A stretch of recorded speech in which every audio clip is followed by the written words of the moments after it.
Hey legends, welcome to Buy, Hold and Sell for round 17. Can you believe that? Round 17 already. This season is just racing along and unbelievably we are prepping for the run home. We've got one major buy round to go. If you're anything like me, next to no trades left. So every decision that you make from this point has to have a purpose to it. So with that in mind, let's get into it. Okay, so with the buy list, we've got a couple of speckies in here. So these are players that don't necessarily have the greatest of history and potentially don't even have the greatest of job security. So if you're going to jump into one of these players, do so with a whole bucket of caution because you could find they could be just as easily out as they are in this week. So Will Price at the Newcastle Knights, 400k and available in half and wing fullback. He's definitely someone worth a look, especially given his relatively decent performance in New South Wales Cup. And I reckon if he comes out and nails it, then he is in for a whole bunch of weeks. But if he comes out and flops, then let's be honest, he will be cut just as fast. So Will Price, in my opinion, not a bad option if you've got a whole bunch of trades and you're looking for a player with a bit of potential. Okay, next up is Fletcher Sharp. So you can see two really good scores of 50 and 55. You can also see the red marker is out this week and we've gone blue thanks to the New South Wales Blues beating my mighty Queensland Maroons. Good on you boys, well done. Now what I like about Fletcher Sharp is he does have tremendous support from the top 100, 40%, and nearly 40% as well in the top 1000. The position does look pretty well cemented until at least Ponga comes back, which I'm thinking is going to be around that round 20 mark. So I think on the back of that, we should still see some decent price rises out of Fletcher Sharp. That would be absolutely amazing. The run over the next few weeks also looks decent. Parramatta, who are the current wooden spooners. You've got Canberra, into Manly, into Broncos, and then the bye. So I reckon, this is when he is going to make his money. And then at this point, it's a bit of a question mark with Ponga potentially returning. He's currently got the -10 break even. And I reckon if he can get to that 500k mark between now and when Ponga returns, that could be enough to allow us to upgrade into, say, a Latrell Mitchell, a Dylan Edwards, or, any one of those gun fullbacks that you really want for the run home. All right, let's keep moving. Next up, Sami Fainu. So 547k, he is getting a little bit more expensive and there's somebody that, is on the cusp of being too expensive. So you've got, your gun middle edges and you've got these emerging players who are a little bit more speculative. And there's no doubt Sami Fainu has benefited from players being out like John Bateman, Isaiah Papali'i. So this run of scores here could sort of start to decrease a little bit depending on the mix of minutes that he ends up getting. He does have a little bit of a tough run. They've got the Roosters into Melbourne, Cronulla. So, these are the top teams. Rabbits are on a bit of a tear at the moment. And then it gets a little bit easier for the run home. I've got Sami Fainu. I think he's a definite hold if you've got him. He could be a buy given that he does have that mid-edge flexibility. But I reckon he's going to score you somewhere around that 40-point mark week in and week out. And he could be a decent backup to get you through until at least round 21, where you may be looking to upgrade from there. But Sami Fainu, really good ownership amongst the top players, which is always encouraging to see. He was probably more of a buy last week or the week before. But if you haven't yet got him, I reckon he's not too bad. You can still, jump on the Sami Fainu bandwagon. Next up, Briton Nikora. Now, what I like about Briton Nikora is the fact that he's starting to come into a decent, rich vein of form. Coming off two scores of 55 and 73. He's still at a relatively bargain basement price. He's been as high as, 722k. So you've got about 100k potential there based on his 2023 form. He's got the Dogs into the Titans, into the Tigers, and then the bye, followed by the Cows, Rabbits, Gold Coast, Newcastle, St George Illawarra, New Zealand, Manly. So as draws go, the Sharkies absolutely have probably the pick of the draws for the run home, and I'd expect someone like a Briton Nikora to absolutely tear it up in terms of his point scoring potential. And it's really these matchups that give me a fairly high degree of confidence with a Briton Nikora. All right, let's keep moving. Now, next up is another specky. We've got Matt Arthur at the Eels. He'll be coming in on the bench for the Parramatta Eels, which is not great if, like me, you own Brendan Hands. I reckon this is a look to the future kind of play to see how well he adapts to NRL. I don't imagine that he's going to get a huge amount of game time, but I can see him getting some, especially if either the Parramatta Eels are getting absolutely pumped and they need to make some changes, or on the flip side, if the Eels are doing really, really well, they can give Hands a rest and bring on Arthur at a relatively low degree of risk. So the draw for them's not bad. I think the only thing that really appeals to me about Matthew Arthur is the fact that he's only 230k. So you'd be looking at him potentially as a bit of a cash out option to upgrade into someone more significant. He is a bit of a specky though, and like I said earlier, he could be one of those players that's just as easily out of the team next week, so do buy with caution. Next up, we've got Api Koroisau. Now, I'm very pleased to say that I bought him in last week and absolutely killed it with his 88. So very happy with that. They've got some tougher fixtures, the Roosters into Melbourne, into the Sharkies. So for me, that's a bit of a watch out. But then there is a decent run towards the back end of the season. What I like about Api and what I like about the Tigers is that they are starting to get some of their superstars back, and that's taking a lot of pressure off Koroisau to be the main guy all of the time. And I think with that comes more creative freedom for Api to step in and do what he does best. So for me, Api Koroisau is probably one of the picks in that hooker position.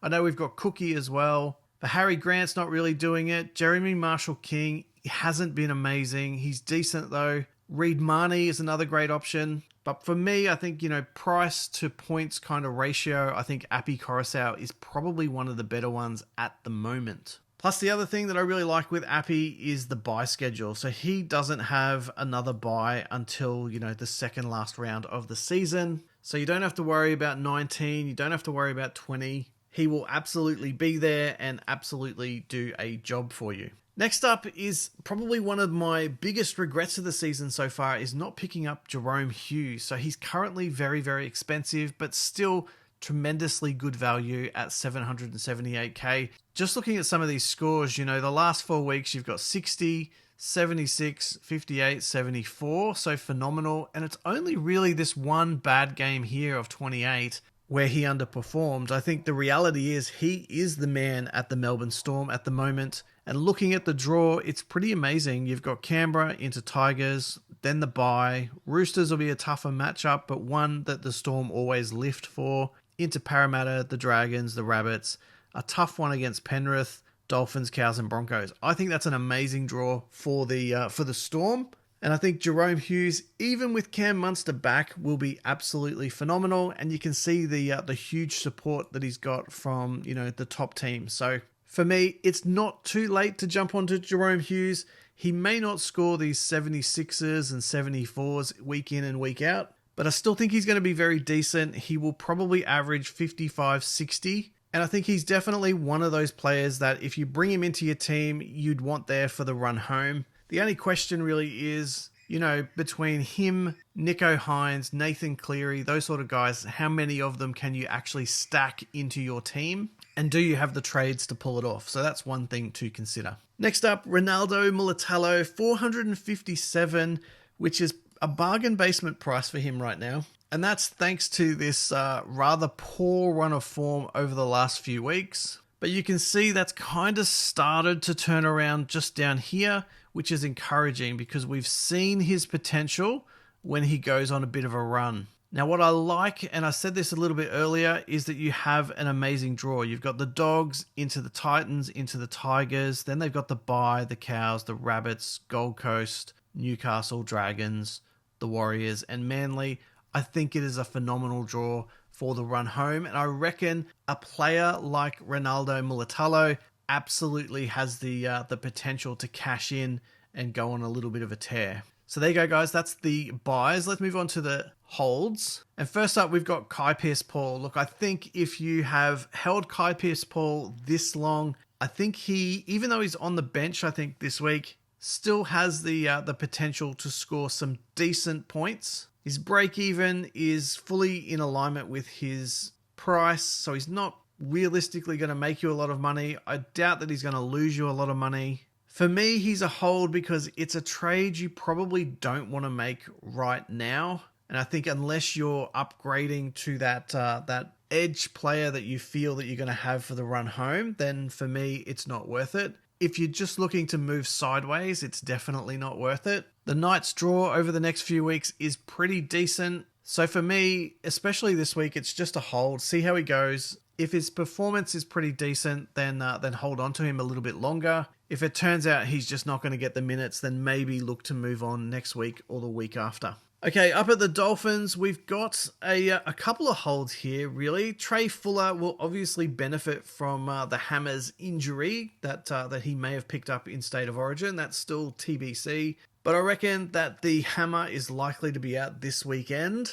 We know he's gone for scans. It wouldn't surprise me if they rest him for 1 or 2 weeks. And if you've held Trey Fuller, congratulations. I think you've absolutely knocked it out of the park. He will come in and he will do an amazing job. Unbelievably, he is now priced higher than the hammer. So can you believe that? That is just absolutely crazy. Averaging, nearly 10 points more than the hammer. So, phenomenal job if you've held on or been able to hold on to him this long. I think you're going to get another maybe 2 or 3 price rises out of him before you have to move him on. So, great job. For me, though, both of them are a hold at this point in time. Let's keep moving. Okay, next up, KO Weeks. So coming off a couple of softer games after this, magic run of form here. He's pretty much peaking in terms of his break even and price. But for me, you bought him in for a reason, and that's to cover these major buy rounds. He's scoring pretty decently. You can see here pretty much everyone in the top 5,000 owns KO Weeks. He will start to drop off a little bit, I think, over the next couple of weeks as most players look to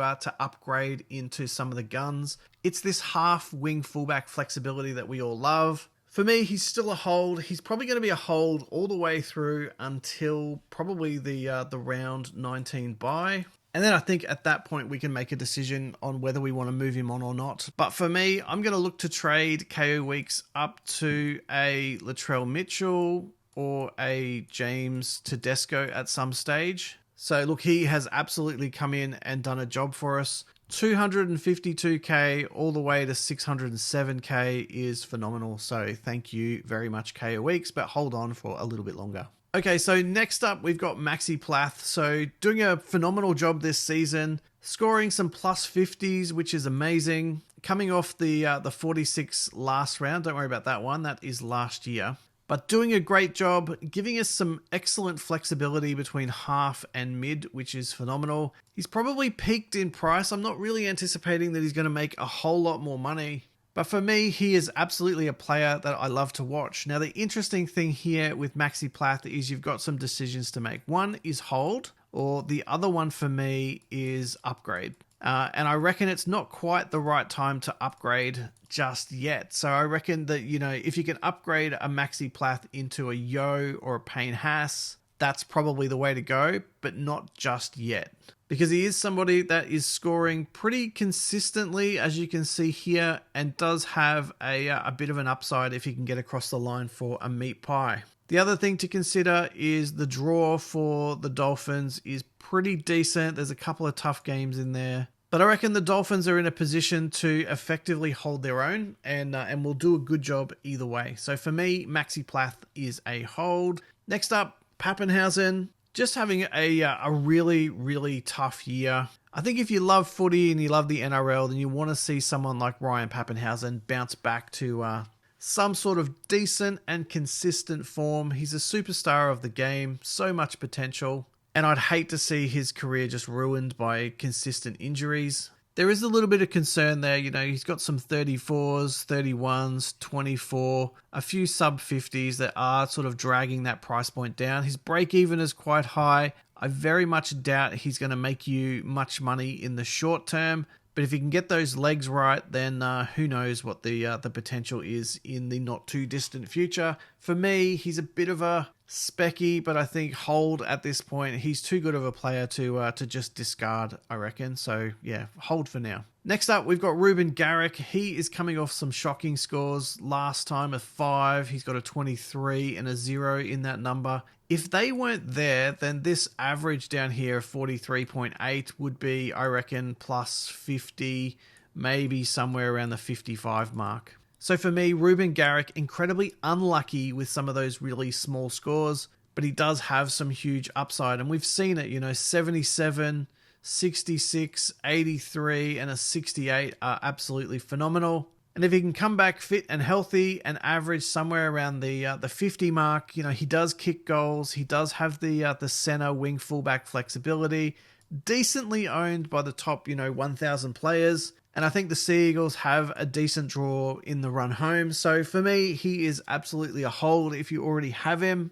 You may even consider him as a buy, not this round coming up because this price will probably come down a little bit. But somebody definitely worth considering or for sure holding on to. Next up, Maxi King. Now, Maxi King, I reckon, will be one of the trade out targets in a couple of weeks, as I think most of the top 1,000 will look to upgrade a Maxi King into, like I said earlier, a Payne Haas or an Isaiah Yeo. He's been playing pretty good, some decent scores. There's a 65, 57, 59, 52, but hasn't really kind of broken any sort of massive 70 plus score at this point, and does have a couple of low ones, especially over the last couple of weeks. There's some 35s, some 36s. So he does give us some pretty good consistency. He has a relatively high break even, so he'll probably lose a little bit of money. It's a decent draw, which I like. He'll come in, he'll do his job, but I reckon come the next major buy round, he is a trade out target for me. And that's when I'll be looking to upgrade into some, bigger and better superstars. Ruben Cotter, 704k, so a little bit expensive, but what I like about Ruben Cotter is he just continues to pump out some decent 50 plus scores or thereabouts. So last round 65, we've got a 59 in there, an 83 and a 57, a couple of 50 pluses here and a 67. What I don't like about Ruben Cotter is just the buy schedule. He has a buy towards the back end of the season. He's got another one coming up. I think that's in round 19. And the Cows still have a relatively, I guess, mixed draw. They come up against the Doggies twice. They've got Melbourne towards the very back end. They've got Cronulla.